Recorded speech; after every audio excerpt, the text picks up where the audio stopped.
सभी प्रथम पीयूसी हिंदी विद्यार्थियों को स्वागत है। इसी मंडे यानी कि 14/12/2020 को आपको एक वीक एग्ज़ाम हिंदी में रख रहे हैं। कन्नड़ा हिंदी दोनों एक समय पर परीक्षाएं चलते हैं। आप लोगों को इस परीक्षा को अपने घर में ही लॉन्ग शीट पेपर में लिखना है। लिखकर उसको फोटो लेके मुझे भेजना है। हिंदी परीक्षा को हिंदी अध्यापक मैं HM कोलर मुझे मेरे नंबर पर आपको क्या करना है, व्हाट्सएप करना है। समय आपको ठीक तरह से याद रखिए, दोपहर 3 बजे से 4:15 तक आपकी परीक्षा होगी। 4:15 होते ही आप लोगों को इमीडिएटली उसका फोटो लेना है और मुझे भेजना है।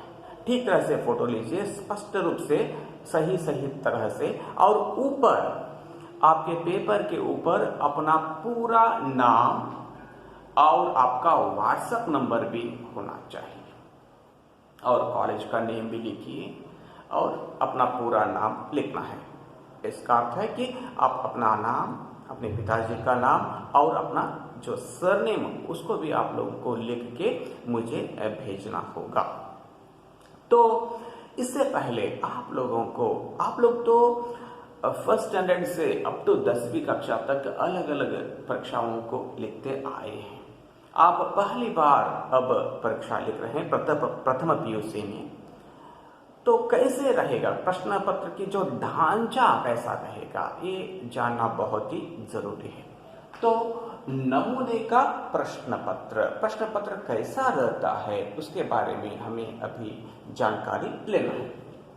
सबसे पहले आपको गद्य भाग से 10 अंक के प्रश्न होते हैं। सिलेबस आप लोगों को भेज दिया गया है, आप उसको ठीक तरह से देख लीजिए। सिलेबस है बड़े घर की बेटी। गद्य भाग में क्या है, एक ही पाठ। कितने पाठ? एक ही पाठ मैं रखा हूं। उस एक ही पाठ से 10 अंक के प्रश्न आते हैं। कैसे कैसे प्रश्न आते हैं मैं आपको बाद में समझाता हूं। इसके बाद यानी कि main question number 1 and main question number 2 गद्य भाग से ही प्रश्न रहते हैं। इसके बाद मेन प्रश्न नंबर 3 पद्य भाग से होते हैं।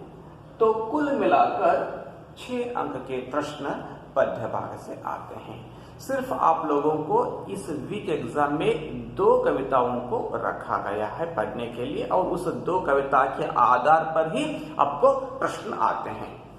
कबीरदास जी के दोहे और कुटिया में राजभवन, सिर्फ 2 कविताएं, और गद्य भाग में बड़े घर की बेटी। इतना ही आप लोगों को इस परीक्षा में ठीक तरह से प्रिपेयर करना है और परीक्षा लिखना है। इसके बाद main question number 4, main question number 5 व्याकरण, कुल मिलाकर 14 अंक के प्रश्न होते हैं। तो totally 10 marks, 6 marks, 14 marks, totally 30 अंक के जो परीक्षा आप लोगों को अभी लिखना होगा। आपको मध्य वार्षिक परीक्षा और वार्षिक परीक्षा में कुल मिलाकर 100 अंक के प्रश्न पत्र होते हैं। ओके, उसको हम बाद में समझा देंगे। पहले आप इस वीकेंड एग्जाम में क्या क्या आते हैं उसके बारे में देख लीजिए। ओके, गद्य भाग से आपको किस तरह के प्रश्न आते हैं उसके बारे में सबसे पहले जानिए। देख लीजिए, यहाँ पर मेन क्वेश्चन नंबर 1, यहाँ पर मेन क्वेश्चन नंबर 1 अ में 1 अंक के 2 प्रश्न होते हैं। 1 अंक के 2 प्रश्न सिर्फ बड़े घर की बेटी इस कहानी के आधार पर होते हैं। 1 अंक के 2 प्रश्न, दोनों प्रश्नों का उत्तर लिखना बहुत ही जरूरी है। एक प्रश्न के लिए 1 अंक। देन इसके बाद आ में 3 अंक के 2 प्रश्न होते हैं। 3 अंक के, अंक कितना? 3 अंक के 2 प्रश्न होते हैं, लेकिन आप लोगों को वहां पर सिर्फ 1 प्रश्न, किसी एक प्रश्न का उत्तर देना है, एनी 1। तो उसके लिए कितने अंक होते हैं? 3 अंक। तो 3 अंक के लिए कितना लिखना है?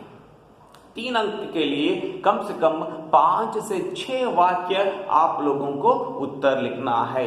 ये भी आपको सिर्फ बड़े घर की बेटी कहानी के आधार पर ही होते हैं। इसके बाद मेन क्वेश्चन नंबर 2, अ में किसने किससे कहे। 1 अंक के सिर्फ 2 प्रश्न होते हैं। उस पाठ के आधार पर ही, उस पाठ के पीछे जो भी प्रश्न है उनको ठीक तरह से देख लीजिए। वहां पर भी आप लोगों को किसने किससे कहा, इस तरह के प्रश्न हैं, उनको ही आप लोगों को क्या करना है, परफेक्ट करना है, ठीक तरह से पढ़ना है। तो प्रश्न लिखने की जरूरत नहीं, आप लोगों को सीधा प्रश्नों की संख्या डालना है और उत्तर लिखते आना है। यहाँ पर किसने किससे कहे, यहाँ पर उस जो वाक्य को, वाक्य दिया गया रहता है उसको किसने कहा, किससे कहा, इतना ही लिखना है और कुछ भी मत लिखिए, क्योंकि यह 1 अंक के प्रश्न है। इस तरह के 2 प्रश्न आप लोगों को इस परीक्षा में आते हैं। इसके बाद आ में संदर्भ स्पष्टीकरण इसी पाठ के आधार पर होते हैं। मैं आप लोगों को वर्कबुक का जो नोट्स दिया हूं उसमें कैसा लिखना है समझाया हूं, तो उसी आधार पर आप लोगों को संदर्भ सहित स्पष्टीकरण लिखना है। ये संदर्भ सहित स्पष्टीकरण 3 अंक के प्रश्न होते हैं। कितने अंक के प्रश्न होते हैं? 3 अंक के प्रश्न होते हैं। तो आपको परीक्षा में 2 प्रश्न पूछे जाते हैं, तो आप लोगों को लिखना है किसी एक प्रश्न का उत्तर। तो संदर्भ कैसा लिखना है? तो वाक्य दिया गया रहता है, तो इस वाक्य को, कौन से वाक्य दिए गए रहते हैं, उस वाक्य को, इस वाक्य को इस पाठ से लिया गया है। इस पाठ का लेखक डैश डैश, वो कौन रहते हैं उसका नाम लिखना जरूरी है। इसके बाद संदर्भ, संदर्भ में क्या करना है, उस जो वाक्य को किसने कहा, किससे कहा, इतना ही लिखना है। इसके बाद स्पष्टीकरण, स्पष्टीकरण कम से कम 5 से 6 वाक्यों में होना चाहिए। वह जो वाक्य किसने कहा, किससे कहा, इसका स्पष्टीकरण ठीक तरह से आप लोगों को देना होगा। इस तरह के प्रश्न इस परीक्षा में 2 क्वेश्चंस होते हैं। आप लोगों को लिखना है किसी एक प्रश्न का उत्तर। तो कुल मिलाकर गद्य के आधार पर 10 अंक के प्रश्न होते हैं। इसके बाद आपको कविता के आधार पर प्रश्न होते हैं। मेन क्वेश्चन नंबर 3 अ में 1 अंक के 1 मार्क्स का 3 क्वेश्चन होते हैं। 1 अंक के 3 प्रश्न होते हैं। ये तीनों प्रश्न कबीरदास जी के दोहे और कुटिया में राजभवन, इन दोनों कविताओं के आधार पर ही कुल मिलाकर 3 प्रश्न होते हैं। एक ही वाक्य में इसका उत्तर लिखना है, अथवा एक ही शब्द में लिखते हैं तो भी आपको अंक मिलेगा। देन इसके बाद आ, मेन क्वेश्चन नंबर 3 आ में 3 अंक के 2 प्रश्न होते हैं। कितने अंक के? 3 अंक के 2 प्रश्न होते हैं, लेकिन लिखना आपको कितना? एनी वन, ओनली 1 प्रश्न का, ओनली एक ही प्रश्न का जो उत्तर आपको लिखना होगा। इन दोनों मिलाकर 6 अंक के प्रश्न आपको होते हैं। ओके, इसके बाद गद्य और पद्य होने के बाद व्याकरण, व्याकरण आपको को कुल मिलाकर 14 अंक के प्रश्न आते हैं। कितने अंक के प्रश्न आते हैं? 14 अंक के प्रश्न। तो क्या क्या व्याकरण आता है? बहुत ही आसान रहता है। आप जो कुछ भी 8वीं कक्षा, 9वीं कक्षा और 10वीं कक्षा में पढ़े हैं वही व्याकरण यहाँ पर भी होता है। आपके पाठ्य पुस्तक में हर एक पाठ के पीछे जो व्याकरण भाग दिए गए हैं उसी के आधार पर आपको प्रश्न आते हैं। इसके अलावा और कुछ भी नहीं आते हैं। तो इस वीक एग्जाम में मैं आप लोगों को क्या क्या प्रश्न पूछा हूं, किस तरह के जो प्रश्न पूछा हूं, इसके बारे में देखना जरूरी है। सबसे जो पहला जो भाग है खाली स्थान भरना, यानी कि वहां पर आप लोगों को रिक्त स्थान भरना रहता है। उत्तर भी ऊपर दिए गए रहते हैं, तो उनमें से ही ढूंढकर कारक चिन्ह हो सकते हैं या कोई शब्द हो सकते हैं। सही उत्तर ढूंढकर खाली स्थान में भरना। इस तरह के आपको 2 प्रश्न होते हैं, उसके लिए 2 अंक। इसके बाद मुहावरों को जोड़कर लिखना। आपके पाठ में जो पहला पाठ है उसी के आधार पर मैं आप लोगों को मुहावरे पूछा हूं। कैसा प्रश्न रहते हैं, एक तरफ मुहावरे रहते हैं, दूसरी तरफ उनके अर्थ रहते हैं, तो मैच द फॉलोइंग करना है। ये बहुत ही आसान है। तो आप पाठ क्या है, जो प्रश्न पत्र देखते ही आप लोग उनको पता चलता है कि अरे इतना इजी है, ऐसा लगता है। तो आप मेन इंपॉर्टेंट आपके पहले जो पार्ट में क्या क्या मुहावरे हैं उनको ठीक तरह से पढ़िए। तो मैच द फॉलोइंग करना है मुहावरों को। सिर्फ 2 प्रश्न रहते हैं, उनके लिए 2 अंक। इसके बाद अन्य लिंग रूप देख लीजिए। आप लोग 8वीं कक्षा 10वीं कक्षा और 9वीं क्या है 8वीं कक्षा 9वीं कक्षा 10वीं कक्षा में पढ़ चुके हैं लिंग के बारे में। यहां पर एक शब्द दिए रहते हैं, उस शब्द पुल्लिंग भी हो सकता है, स्त्रीलिंग भी हो सकता है। तो अन्य लिंग रूप में लिखना है, लिंग बदलना। अगर लड़का देते हैं तो लड़की करना है। इस तरह के आपको सिर्फ 2 प्रश्न होते हैं, उसके लिए 2 अंक। इसके बाद अन्य वचन रूप, वचन बदलना है। अगर एक वचन में देते हैं तो उसको बहुवचन करना है, अगर बहुवचन में देते हैं तो एक वचन करना है। इतना ही रहता है।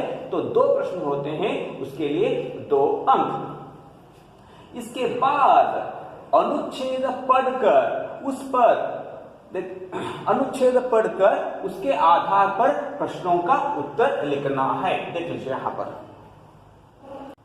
हाँ, अनुच्छेद पढ़ना है, उस पर उसके आधार पर आप लोगों को उसके नीचे 4 प्रश्न दिया गया रहता है, उन चारों प्रश्नों का उत्तर लिखना है। सारे उत्तर उसी पैराग्राफ में ही होते हैं। ठीक तरह से उस पैराग्राफ को पढ़ना है और प्रश्न पढ़िए और उनका उत्तर ढूंढिए और लिखिए। ये 4 अंक के प्रश्न होते हैं। इसके बाद अनुवाद, कन्नड़ और अथवा अंग्रेजी में आप लोगों को 2 वाक्य देते हैं, उनको हिंदी में अनुवाद करना है। बहुत ही आसान रहता है, जो आप पढ़ चुके हैं उसी के आधार पर होते हैं। ओके, अनुवाद परीक्षा में आपको एनुअल एग्जाम में कुल मिलाकर 5 अंक के अनुवाद के प्रश्न आते हैं, लेकिन यहाँ आप लोगों को सिर्फ 2 प्रश्न दिया गया है। कन्नड़ वाक्य दिए गए रहते हैं अथवा अंग्रेजी वाक्य दिए गए रहते हैं, उनको हिंदी में अनुवाद कीजिए। ये कुल मिलाकर 14 अंक व्याकरण हो जाता है। व्याकरण 14 अंक और गद्य पद्य मिलाकर 16 अंक, टोटली 30 अंक के प्रश्न आपको होते हैं। तो ठीक तरह से आज से ही एक पाठ 2 कविताओं को पढ़िए। देख लीजिए, कबीर राशि के दोहे तो उनका भावार्थ ठीक तरह से पढ़िए। उस कविता के पीछे कुछ प्रश्न भी दिए गए हैं, कौन से प्रश्न का उत्तर क्या है ये समझने की कोशिश कीजिए, तो आपको लिखने में आसानी होगी। ओके, तो आप लोगों को बिना देख के, बिना पुस्तक देख के ठीक तरह से प्रश्नों का उत्तर लिखना है। मुझे सही समय पर व्हाट्सएप करना है। ओके, मैं वैल्यूएशन करके आप लोगों को आपका जो अंक कितना आया है मैं आप लोगों को व्हाट्सएप में उत्तर भेजता हूँ। ओके, परीक्षा के लिए गुड लक, धन्यवाद।